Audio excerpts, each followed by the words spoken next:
रेखा जी, कहा जाता है ना कि सिर मुंडाते ही ओले पड़े। आपके बारे में कहा जाता है कि मुख्यमंत्री बनते ही केजरीवाल पीछे पड़े। वो कहते हैं आप उनके शीश महल की बहुत बातें करती थी, लेकिन अब आपके लिए एक बहुत बड़ा राजमहल तैयार हो रहा है। वो व्यक्ति जो रामलीला ग्राउंड के आंदोलन से निकला, मैं कुर्सी नहीं लूँगा, मैं चुनाव नहीं लड़ूंगा, मैं गाड़ी नहीं लूँगा, मैं बंगला नहीं लूँगा, और उसके बाद में वो 80 करोड़ जनता के खून पसीने की कमाई के पैसे से अपने लिए, पर्सनल अपने यूज़ के लिए एक घर बनवाते हैं, और जहाँ पे करोड़ों रुपए के पर्दे होते हैं, करोड़ों रुपए का आपका बाकी सामान होता है, आउट ऑफ वे जाके आप करते हैं, और जनता जब उन पे प्रश्न करती है, एक ऐसा घर जिसकी कभी गेट के दरवाजे किसी के लिए खुले ना हो, कोई एक जन अंदर नहीं जा पाता था, वो उनके पर्सनल यूज़ की चीज़ थी। पर आज दिल्ली की मुख्यमंत्री के नाते जो कुछ भी मेरे पास सुविधा है वो दिल्ली की जनता की है।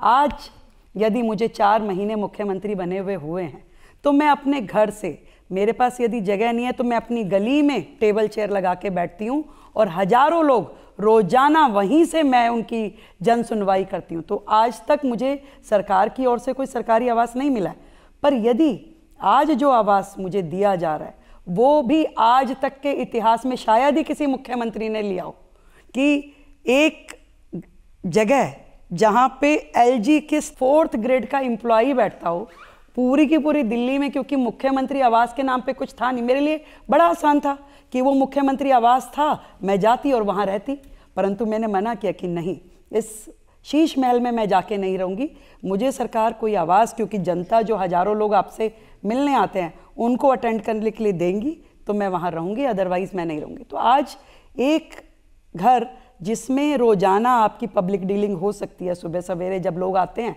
वो मुझे दिया है, और मेरा घर सबके लिए खुला है। भाई आप सुबह कभी भी आइए, आकर के देखिए। केजरीवाल साहब के यहाँ तो कोई जा नहीं सकता था, पर दिल्ली की आपकी अपनी मुख्यमंत्री स्वाति मालीवाल उनसे मिलने, हाँ, तो आप समझ रहे हैं ना कि वो जो था उसके अंदर जाना कितना खतरनाक था।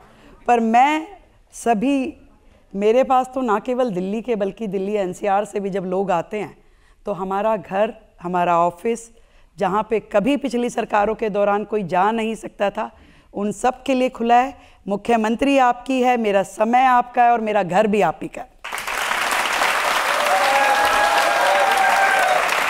अब देखिए, जो आपके घर के बारे में 28 जून को पीडब्ल्यूडी का एक टेंडर जारी हुआ है, जिसमें लिखा है कि मुख्यमंत्री का जो घर बनेगा उसमें 24 एसी होंगे, 5 स्मार्ट टीवी होंगे 9-9 लाख रुपए के, 3 बड़े झूमर लगेंगे, 115 लाइट्स लगेंगी, 23 सीलिंग फैन लगेंगे, 6 गीज़र होंगे, हाई क्वालिटी आरओ होगा, 10 फ्लड लाइट्स होंगी, एडवांस सीसीटीवी होगा और टॉप क्लास इंटरनेट।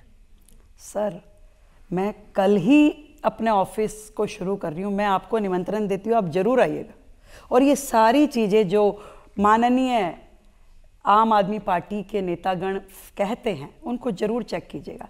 मैं इतनी बात जरूर कहना चाहूँगी, वो लोग जिन्होंने भ्रष्टाचार की पराकाष्ठा दिल्ली में लांघी, वो लोग जिन्होंने दिल्ली का इतना नुकसान किया, और दिल्ली वालों ने फिर भी उनको 10 साल का इतना क्लियर कट मैंडेट दिया, और आज यदि वो आकर के दिल्ली के माहौल को ख़राब करना चाहें, दिल्ली के लोगों को मिसगाइड करना चाहें, आज हमारे घर में मतलब जो लग रहा है उनके डोरमेट थे उतने के जितने का मेरा पूरा घर बन रहा है, उतने के उनके डोरमेट और पर्दे लगे हुए थे, तो आज वो ये कहें, हमारे ऊपर इल्ज़ाम लगाए तो उन्हें शोभा नहीं देता। तो इतना कहना चाहूँगी कि बागवान ने भी न जाने कैसे कैसे शौक पाल रखे हैं, फूलों के गमलों में कांटे संभाल रखे थे। इस सियासत में तो चित भी उनकी, पट भी उनकी, हमने क्या बेवजह सिक्के उछाल रखे हैं? तो बात नहीं करेंगे।